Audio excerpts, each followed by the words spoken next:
नरकों में एक पृथ्वी का नाम महातमा है।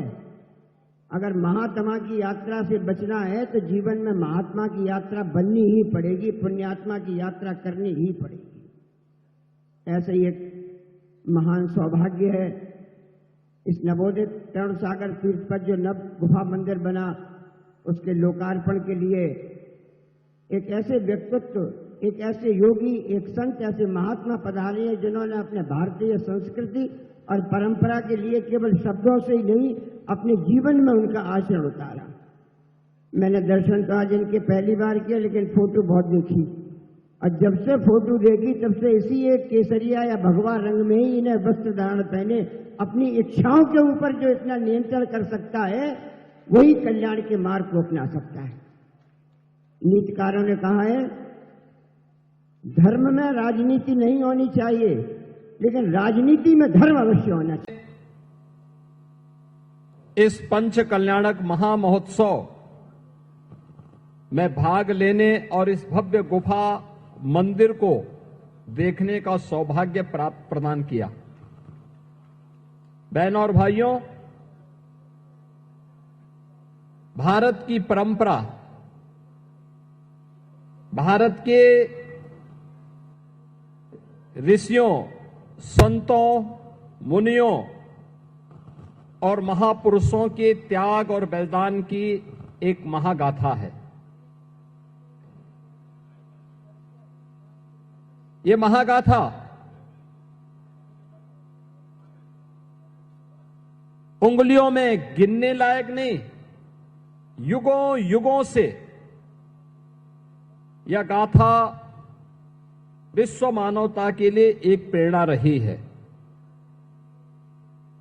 विश्व मानवता इस महागाथा का श्रवण करके, उससे प्रेरणा प्राप्त करके अपने आगे के भविष्य को तय की है, और उसी परंपरा को आगे बढ़ाने के लिए आज भी भारत के अंदर हमारी वे पवित्र उपासना विधियां उसी रूप में, उसी श्रद्धा भाव के साथ कार्य करते हुए इस व्यवस्था को आगे बढ़ा रहे हैं।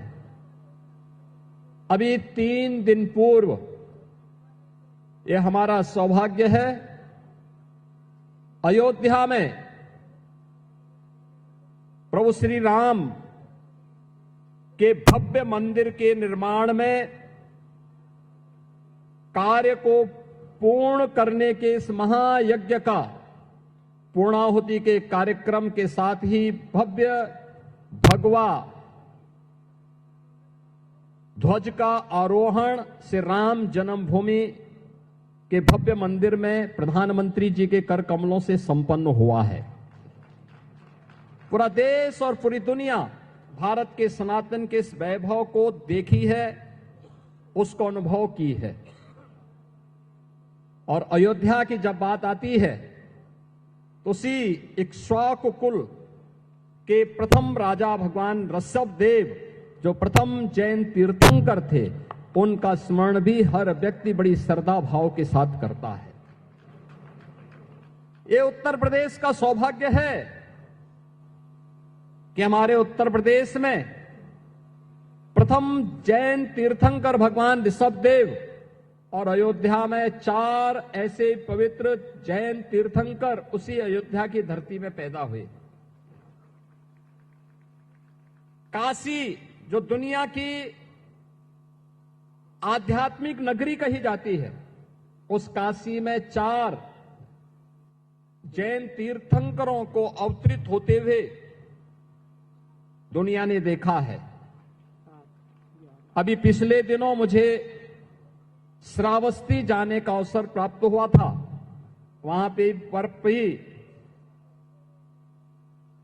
भगवान संभवनाथ जी का जन्म जैन तीर्थंकर के रूप में, उनका जन्म उसी श्रावस्ती की धरती पे हुआ था।